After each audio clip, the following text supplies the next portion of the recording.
La masă stă tigaie, chip de băiat bun, dar tot cartierul știe ce bagă el pe drum. Se laudă cu bani, cu viață de băiat, dar-n farfuria lui mereu e același rahat. Toți îl întreabă, frate, cum reziști așa?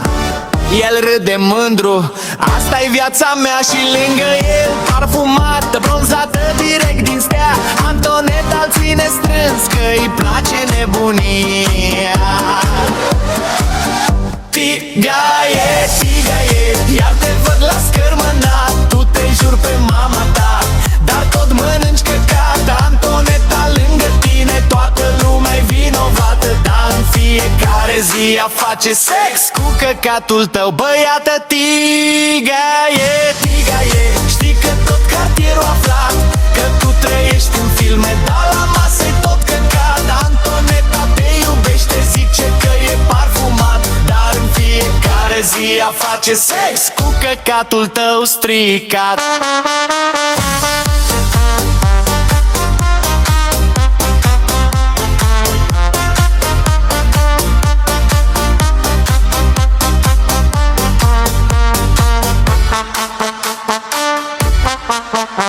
În club intră tigaie, geacă și lanț gros, Antoneta după el cu zâmbetul pe dos. Își comandă șampanie, fac poză de împărat, dar când ajung acasă iar se joacă cu căcat. Prietenii întreabă, bă, ce cu voi așa? Ei spun, e chimie, ne place nebunia. El gustă iar prostia, se uită în ochii ei, iar râde, te iubesc exact așa cum ești. Hai, vrei? Vrra!